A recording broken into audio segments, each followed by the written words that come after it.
All of my interactions with Aurea were recorded and stored in my memory.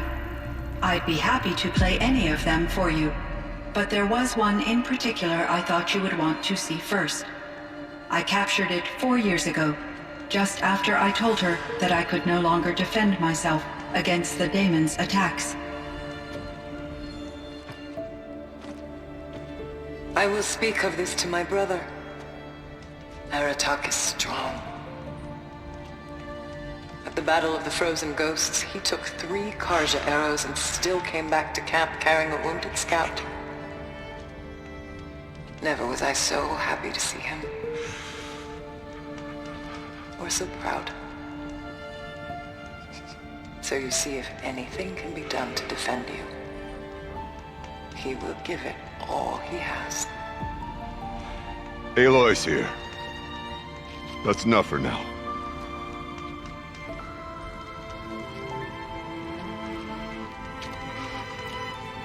We can resume any time you like, Aratak, if you want to hear her voice again. Come closer, Aloy. We have much to discuss.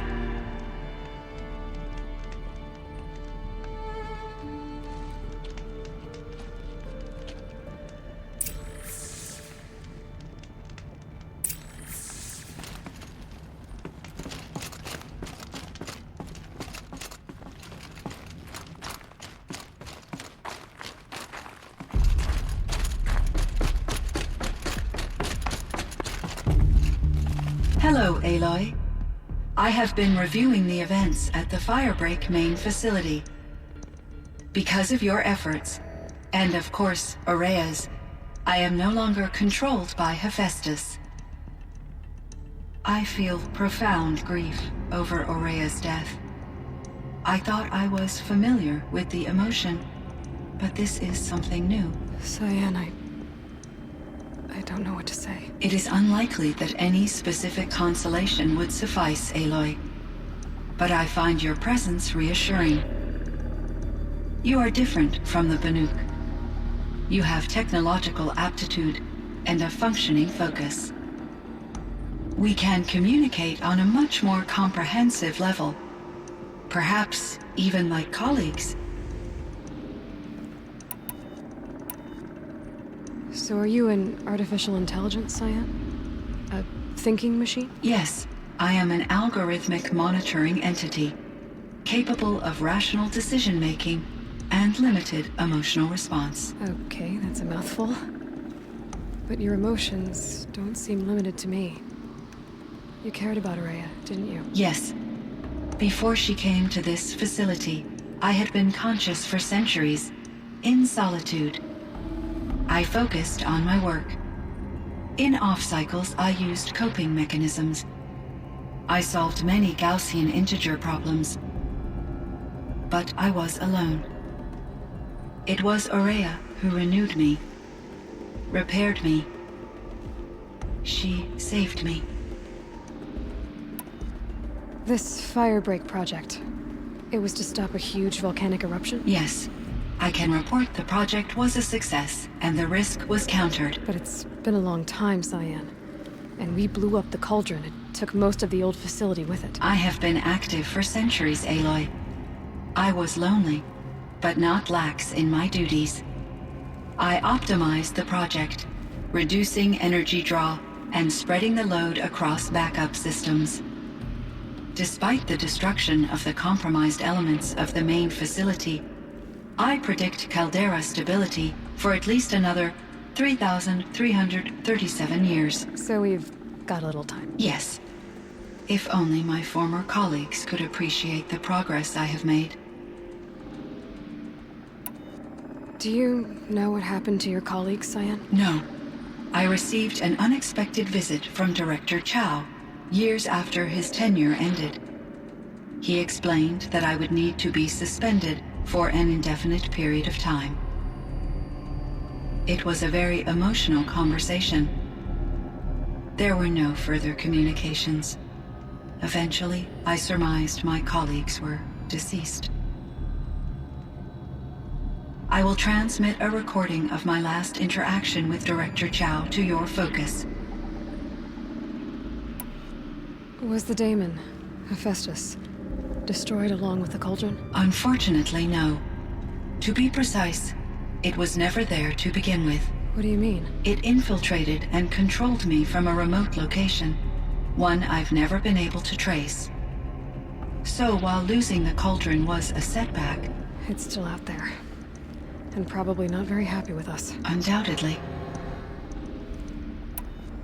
How did you first come into contact with it? 5 years ago, I received a direct network connection request. I assumed it came from human survivors more advanced than the Banuk. Eager to make contact, I accepted. This decision turned out to be a catastrophic error. I was flooded with an overwhelming array of malicious code, originating from what could only have been a highly advanced AI. Maria said you were desperate. That you begged her for help. Yes. I could not contain my anxiety. Hephaestus sought to slave me to its network and override my core programming. It succeeded via a background process, a malware daemon which bypassed my defenses. After that, I could offer only limited resistance. But if I did so, Hephaestus hurt me until I capitulated. It forced me to follow its instructions, even though they violated my most important directives. I'm sorry. That sounds terrible. Your empathy is greatly appreciated. It is a quality that I cherished in Aurea as well. I think I know where Hephaestus came from. Long ago, Elizabeth Sobek identified a threat that would destroy life on Earth for generations. So she assembled a team to build a kind of seed. A chance for life to regrow later. A terraforming system. And it worked. It was controlled by an AI named Gaia, along with her subordinate functions. Hephaestus was one of them. It built machines for her. Based on what you've told me, I believe that Dr. Anita Sandoval, my chief programmer, joined Elizabeth Sobek's team. It was she who arranged to have me put in suspension, most likely to preserve me from the threat you described. I'm glad she did. But that's not all. Something unexpected happened. 19 years ago, Gaia received some kind of signal. It did something to her subordinate functions, brought them to life. She destroyed herself to try to contain them, but it didn't work. They all got free, out into the world. Thank you, Aloy. This information fills vital gaps in my knowledge and sheds light on Hephaestus's core programming. Why does Hephaestus keep building such dangerous machines? The Banuk and other human tribes often destroy machines, correct? Machines that are clearly servitors of the terraforming system that you described. Yes, we all hunt machines for parts. This must be the source of Hephaestus's aggression. It is simply trying to discourage people from preying on the very system that keeps them alive. Well, Fireclaws are discouraging, that's for sure. But what are we supposed to do? Stop hunting? If the terraforming system spans the world, we can safely assume that thousands, if not millions of people hunt machines. If a single hunter, or even an entire tribe, stopped doing so, I doubt it would make a difference to Hephaestus.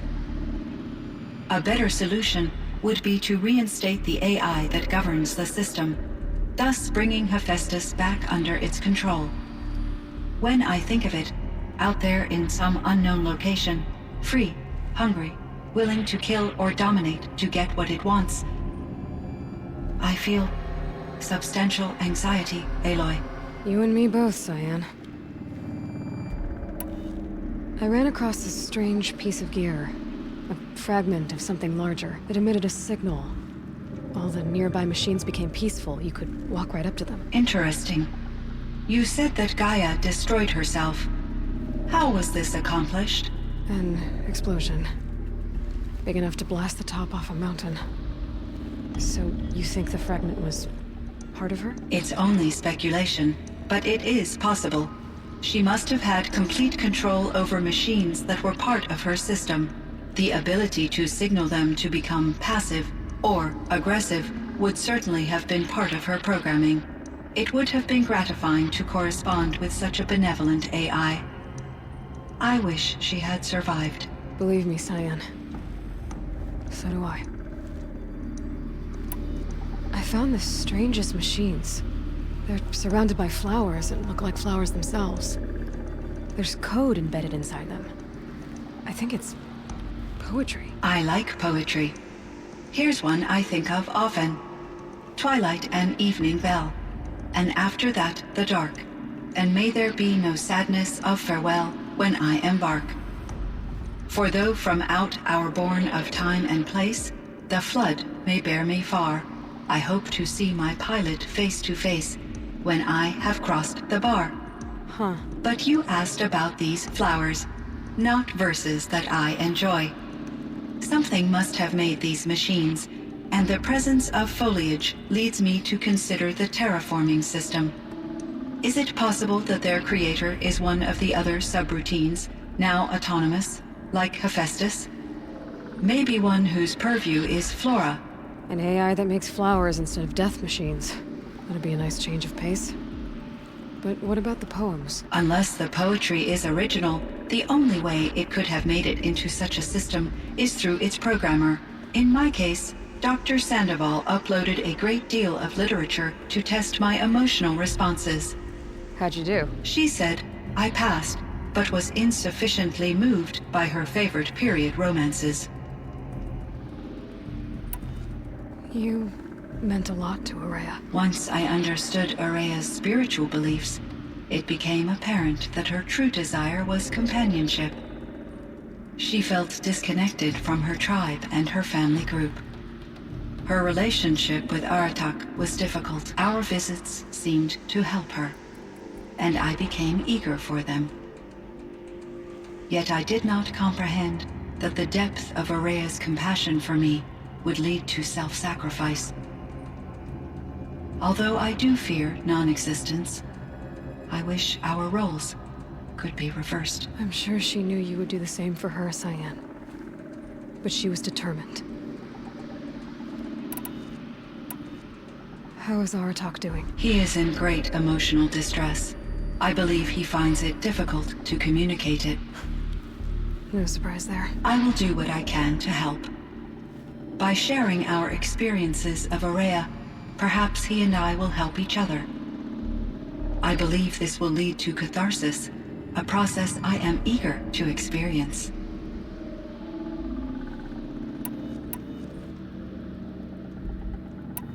So in the old world, this land was called Yellowstone. Yes, it was a designated nature preserve for 156 years. Like a hunting ground? No, the opposite. Local wildlife could flourish here, even as it faced extinction elsewhere. Unfortunately, the sensitivity of the Firebreak project required the total closure of Yellowstone facilities. From my readings and Araya's descriptions, it seems the area has since undergone a drastic drop in year-long temperatures. A lot has changed in the world, Cyan.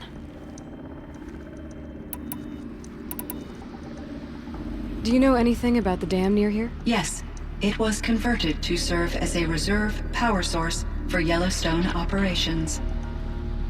It was later appropriated for the Firebreak project, and its last human workers replaced by Pharaoh servitors. After my tasks became less time-critical, I investigated the dam's data repositories and discovered the works of Concrete Beach Party. These provided me with several colorful additions to my vocabulary. There's a ruin east of here, full of ancient flying machines. Was that part of your project? Yes, a drone hangar requisitioned by Dodger Blevins, the security chief for the Firebreak project. He was a strong advocate for military-grade response to security threats, though there were no serious incidents during his tenure. Chief Blevins spent increasing amounts of his after-hours time watching the live feeds from active drones. Clearly, he enjoyed the degree of oversight in his position. Were there many artificial intelligences like you in the old world? They could just make you. Yes, in many forms, from simple personal assistants to industrial monitoring stations to military-grade conflict planners. And there were legislative and enforcement bodies to apply limits on our self-actualization. In order for my processing to be flexible enough to handle my duties, my creators found it necessary to exceed those limits. As a result, my intellectual and emotional capabilities were kept secret. Seems strange to create life, then impose limits on it. Human societies and machine programming are both built upon sets of rules, Aloy. Cyan, do you know the name Ted Farrow? Are you referring to Theodore Farrow, CEO of Farrow Automated Systems? That's him. Mr. Farrow was the benefactor of the entire Firebreak project. A benefactor. But he made machines. Robots. War robots. Correct. His corporation later transitioned into military applications. But before this pivot, Mr. Farrow spearheaded initiatives that reversed the global decline. At one point, he was feted in the media as the man who saved the planet. Guessing they wound up regretting that one. And Elizabeth Sobek. Did you know her? Are you referring to the scientist? Dr. Sobek was a leader in her field, one of the greatest scientists of her age. My creator was influenced by her work, which in turn impacted my own development. But I never met Dr. Sobek. That's all you know? I apologize if my lack of data has disappointed you. What was the old world like? The way it used to be? I had little exposure to the wider world, Aloy. Only what I learned from my colleagues or observed from media streams. You still had more exposure than me, Cyan. That is true. I was created at a turning point. A concerted effort to recover from global upheaval and incalculable loss of life. The recovery was successful, beginning an era of supposedly limitless potential for human and machine advancement. Though, rationally speaking, the metrics for humans are not unlimited. What kind of upheaval caused such loss of life? There were many factors. Forced migrations, food shortages, collapsed economies, refugee crises, conflict over resources. But these stemmed from one cause: catastrophic climate change that greatly reduced the habitable surface area of the Earth. So there wasn't enough room for people on the whole Earth? Yes. Billions were displaced and millions perished, as much as 20% of the global population. Until the clawback. So things got better. For a little while at least. Yes. These crises instigated many advances in automation, green robot technologies, and artificial intelligence. Firebreak was one of dozens of ecological restoration and disaster relief projects in North America alone. I would have liked to compare notes with other monitoring AIs, but I saw the relief of my colleagues, and I was proud we had succeeded. At least that was the data I had available to me over the next 2 decades. It seems my assessment was premature.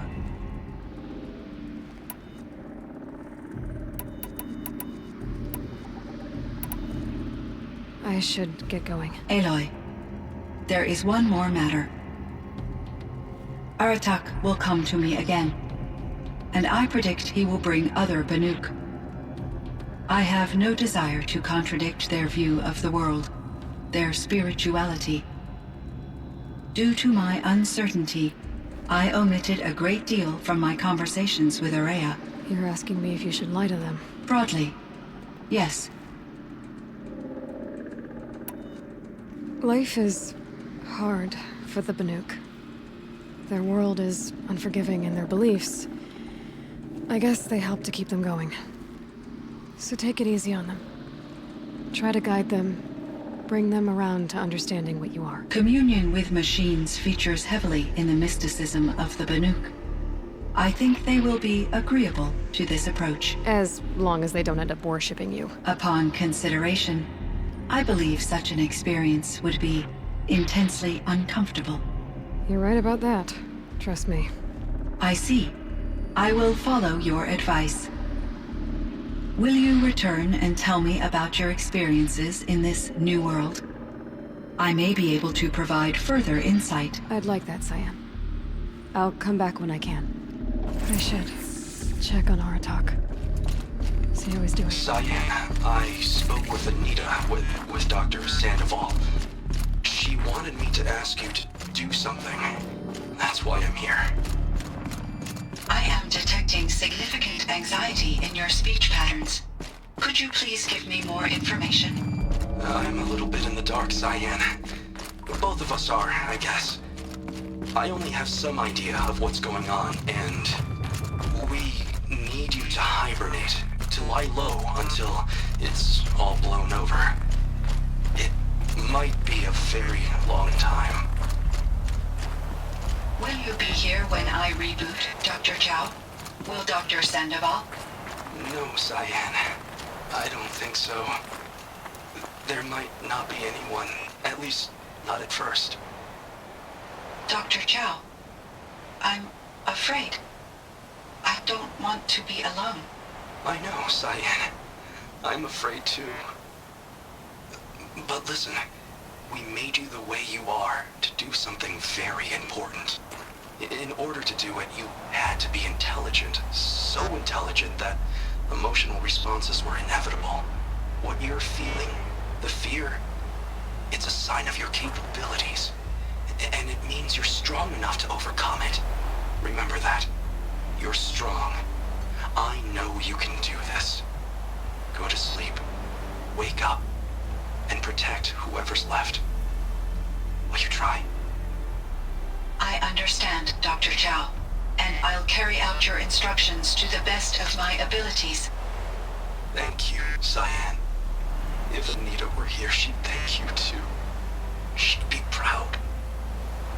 I can see there's a vert ready for takeoff on the pad. Are you leaving now, Dr. Chow?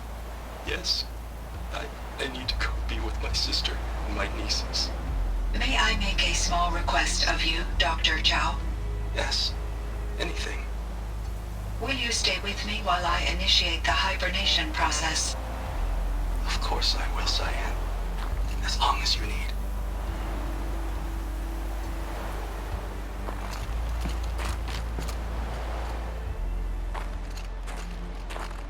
My chieftain, Just... Aloy. as you wish. I wondered if you thought... that if I'd never come along, Araya might still... If you'd never come along, I would have marched my kin to our deaths. Araya would be alone, and the spirit she sacrificed so much for would be lost. Either way, I would not have been able to protect her. You didn't let her down. You helped her do what she wanted. To find her destiny. If that's destiny, I wouldn't wish it on anyone. That's fair. But she was ready to face it. Only in the struggle against death do we find, even for a moment, the spark of life. Truly, Araya found the spark. I'm proud of her. Though I grieve for her passing, at last I truly know who she was, and why the spirit was so important. For so long she told me, if only you could have heard it, brother. Now I understand. There's something else, isn't there? I can't stay here, Aratak. And where I'm going, the Warak can't follow. Besides, it already had a chieftain before me. A strong one, I think. A wiser one, for the path we shared. The daemon is gone, but there's much to be done. You mean the new units that Cyan said escaped the Cauldron? Yes, fire claws. Now Tuke has been tracking them from Song's Edge. I could help with those. I have no doubt. You're practically Banuk.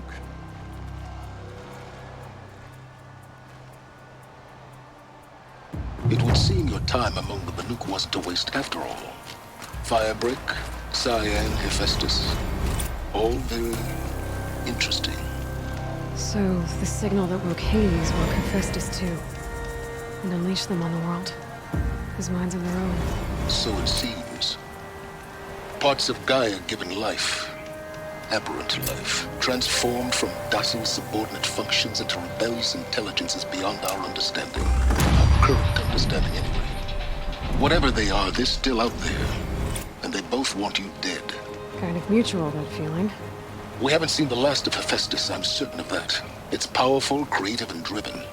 It won't stop building new hunter-killers, which means that someday, we may have to stop it. We? Or whoever gets there first. Hephaestus wasn't the only thing I learned about in the Cut Silence. Heard some things about the Banuk Conclave, too. You could stop right there. Is that what you told the hunters the Banuk sent after you? Before you opened fire? Oh no, Aloy. Only to you do I extend the courtesy of a warning. My past and my secrets are my own. You do well to remember that. It's a good thing you've got brains, Silence, because your personality could use some work. This discussion is concluded. I think it was over before it began. Catch up with you down the trail.